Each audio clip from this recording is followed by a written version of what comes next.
I never thought I would sign the papers. I never thought I would be the kind of mother who lets go. But there I was, gripping the pen so tightly my knuckles turned white, my heart pounding in my ears. My lawyer sat across from me, his eyes full of calculated sympathy, while my ex-husband, Daniel, leaned back in his chair, arms crossed, watching me like he had already won. "I just want what's best for Caleb," I whispered, my voice barely audible over the storm raging inside me. Daniel scoffed. "Then this is the right decision, Emily." Was it? For months, I had fought him. I had drained my savings on legal fees, spent sleepless nights preparing statements, dug up every ounce of evidence to prove I was a fit mother. But it hadn't been enough. Daniel had money. He had influence. And he had patience, the kind that wears a person down like waves against the shore. I glanced at my son, my beautiful, bright-eyed boy, sitting in the corner of the office, clutching his stuffed fox with small, trembling fingers. He was only 6. Too young to understand the weight of the moment. Too young to see how my heart was shattering into 1,000 unfixable pieces. Tears burned my eyes as I forced my signature onto the final page. I had agreed to a year. 1 year of full custody for Daniel. 1 year of watching my son live in a house that was no longer mine. 1 year of praying he wouldn't forget me. The second I set the pen down, Caleb looked up at me. "Mommy?" His voice wavered. I dropped to my knees, pulling him into a fierce hug. "I love you, baby," I whispered into his hair, inhaling the familiar scent of vanilla shampoo. "I will always love you." He clung to me. "I don't want to go." And I wanted to fight. I wanted to tear up the papers, scream, beg, do anything to keep him in my arms. But the damage had been done. Daniel cleared his throat. "Come on, Caleb."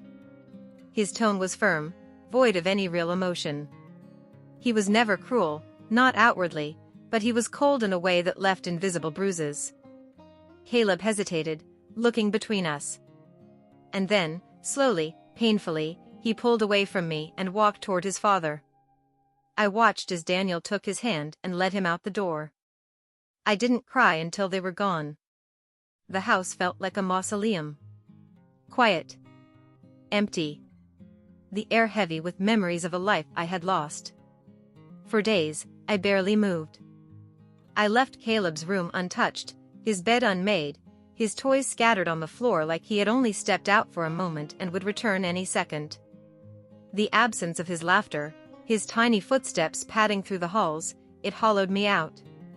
Then, the nightmares started. I would wake up gasping, sweat-soaked sheets tangled around my limbs. In my dreams, Caleb was calling for me, but I could never reach him. Shadows pulled him away, his voice growing fainter until it disappeared altogether. And every morning, I would sit on the edge of my bed, staring at my phone, waiting for a call that never came. Then, one evening, after weeks of silence, my phone finally rang. Daniel's name flashed on the screen. My heart leaped and plummeted in the same breath. I answered immediately. "Daniel? Is Caleb okay?" A long pause. Then, in a voice that was uncharacteristically quiet, Daniel said, "You need to come over. Now." The hairs on the back of my neck stood up. "Why? What's going on?" Another pause. Then, softly, "Caleb knows something." A cold wave of dread washed over me. Knows what? But Daniel had already hung up. I stared at the phone in my hand, my pulse hammering. I had given my son away. And now, he was coming back with a secret. The drive to Daniel's house felt like an eternity. My fingers were clenched so tightly around the steering wheel that my knuckles ached, my mind racing through every possible scenario. Caleb knows something. What could that mean? What had he seen? What had he heard? By the time I pulled into Daniel's long, perfectly paved driveway, my stomach was in knots. His house, a sleek, modern monstrosity that never felt like a home, loomed in the darkness. The porch light cast eerie shadows on the walls, stretching into something unnatural. I barely had time to knock before the door swung open. Daniel stood there, his face pale, his usual arrogance replaced by something I had never seen before. Fear. "Where is he?" I demanded, pushing past him into the house. "Upstairs," Daniel said, running a hand through his hair. "Emily, listen to me." I didn't wait for an explanation. I took the stairs two at a time, my heart hammering against my ribs. Caleb's room was at the end of the hall, the door slightly ajar. I stepped inside. He was curled up in bed, knees to his chest, his stuffed fox clutched tightly in his arms. His small face was pale, his eyes red and swollen from crying. My heart shattered all over again. "Baby," I whispered, rushing to his side. "What's wrong?" Caleb looked up at me, his lip trembling. "Mommy?" His voice was small, uncertain, as if he wasn't sure I was real. "I'm here," I said, gathering him into my arms. He clung to me, burying his face in my shoulder, his little body shaking. "It's okay, sweetheart. Mommy's here." Daniel appeared in the doorway, rubbing his jaw like he was trying to find the right words. I shot him a glare. "What happened?" Caleb pulled back just enough to look at me, his eyes filled with something I didn't understand. Fear. Confusion. A kind of sadness that no child should carry. Then, in a whisper so soft I barely heard it, he said, "Daddy is lying." I stiffened. "What do you mean, baby?" Caleb shook his head. "I heard him on the phone. He said something bad." He said, his breath hitched, and he squeezed his fox tighter. "He said I wasn't supposed to know." A sick feeling coiled in my stomach. Daniel let out a sharp breath behind me. "Emily, don't." "What did you hear, Caleb?" I asked gently, ignoring Daniel completely. My son hesitated, then glanced at his father before looking back at me. His voice was barely above a whisper. "He said my real mommy is gone." The room tilted. My vision blurred at the edges, my breath catching in my throat. "What?" Caleb's brows furrowed, his tiny hands clutching at my shirt. He said, "You weren't my real mommy." My world shattered into pieces. I turned slowly to face Daniel, my body numb, my mind struggling to comprehend the weight of Caleb's words. "Tell me he's lying."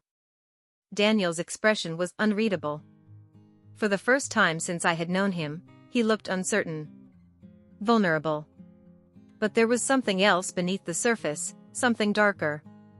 "I was going to tell you," he said finally. A cold, sharp pain settled in my chest. "You," my voice cracked. "You were going to tell me?" Caleb looked between us, confusion clouding his innocent face. "Mommy?" His small hand touched my cheek, grounding me in a reality I didn't want to face. I had carried this boy inside me. I had nursed him when he was sick, soothed his nightmares, kissed every scraped knee. And now I was being told he wasn't mine? I stood slowly, my body trembling with rage. "Explain.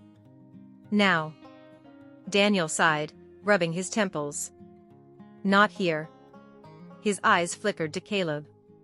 "Not in front of him." But it was too late for that. Caleb had already heard too much. I knelt beside my son again, cupping his face in my hands. "Baby, I love you," I whispered fiercely. "No matter what.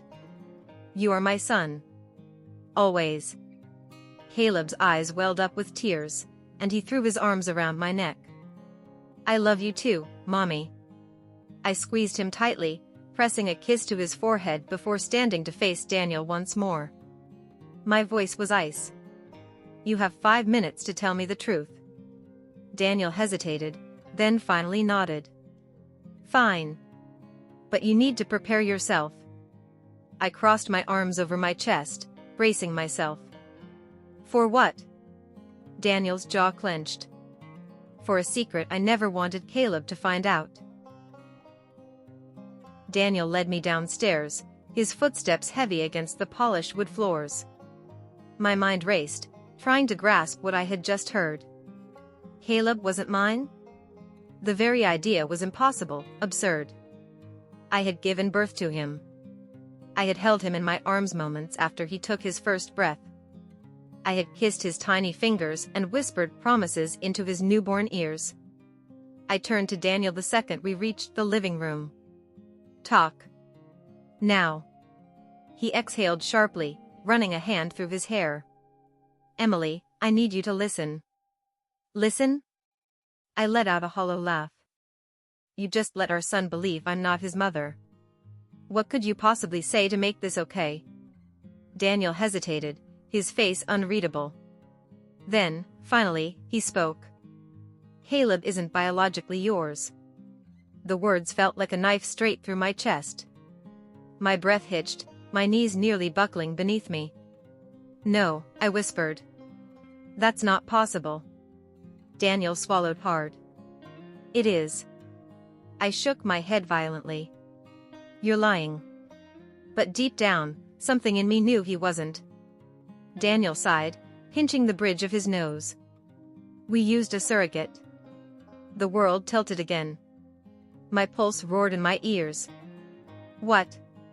We had trouble conceiving, he continued, his voice tense.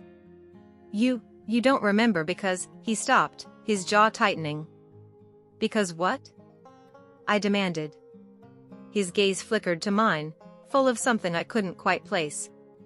Regret. Guilt. Because I never told you.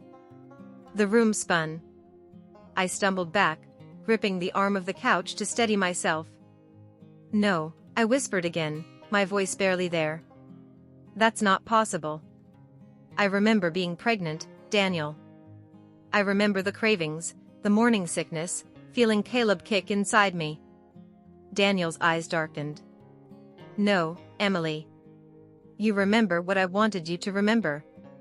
A sharp, ice-cold terror slithered through my veins. What are you saying? Daniel inhaled deeply. We went through IVF, but the treatments weren't working. The doctors said there was a slim chance you'd be able to carry a pregnancy to term. You were devastated. And he hesitated, his voice dropping. I couldn't watch you break like that. My nails dug into my palms. So you lied to me? Daniel flinched. We used a surrogate, Emily. She carried Caleb for us. But after he was born, I had the doctors sedate you, and when you woke up, you believed you had given birth. Bile rose in my throat. You made me believe. I choked on my words, my body shaking. You manipulated me. I gasped for breath. You stole the truth from me. Daniel's face twisted with something that almost looked like remorse. I thought I was protecting you. Protecting me? My voice cracked. You robbed me of my reality. You let me live a lie. A bitter laugh escaped me, but it wasn't amusement. It was pure, unfiltered anguish. And then, another horrifying thought settled in my mind. The surrogate, I whispered. Where is she? Daniel's face darkened. A heavy silence filled the room. I took a shaky step forward, my hands trembling. Daniel. My voice was barely above a whisper. Where is Caleb's biological mother? He looked away. A cold dread spread through my chest. She's gone, isn't she? Daniel closed his eyes for a long moment before exhaling. She passed away shortly after Caleb was born. Something inside me cracked wide open. You let my son grow up without knowing the truth, I seethed. You let me love him without telling me what really happened. Daniel's gaze snapped back to mine, his voice sharp. He is your son, Emily. Maybe not by blood, but you are the only mother he's ever known. Tears burned down my cheeks. And that was my right to decide, I spat. Not yours. Silence. The weight of everything pressed down on me. The betrayal. The heartbreak. The loss of something I never even knew I had lost. But then, a soft voice broke through the storm. Mommy? I turned. Caleb stood at the bottom of the stairs, his stuffed fox dangling from his fingers. His eyes were wide, uncertain, like he wasn't sure if he was allowed to speak. I immediately went to him, dropping to my knees. Baby, I whispered, brushing a stray curl from his forehead. Come here. He hesitated only for a moment before throwing his arms around my neck. Tears streamed down my face as I held him close. I love you, Caleb, I choked out. Nothing will ever change that. You are my son. Always. Caleb sniffled against my shoulder. Are you mad at me? I pulled back just enough to look him in the eyes. No, sweetheart. Never. I cupped his small face. You are the best thing that ever happened to me. And nothing can take that away. A tiny, broken smile tugged at his lips. Promise? I kissed his forehead, pressing my own against his. I promise. Behind me, Daniel let out a heavy sigh. I turned to him, my voice firm. You don't get to decide what's best for us anymore. His expression was unreadable. Then, slowly, he nodded. I know. A part of me would never forgive him. A part of me would always wonder what my life would have been like if I had known the truth from the start. But another part of me, perhaps the most important part, knew one thing with absolute certainty. Caleb was mine.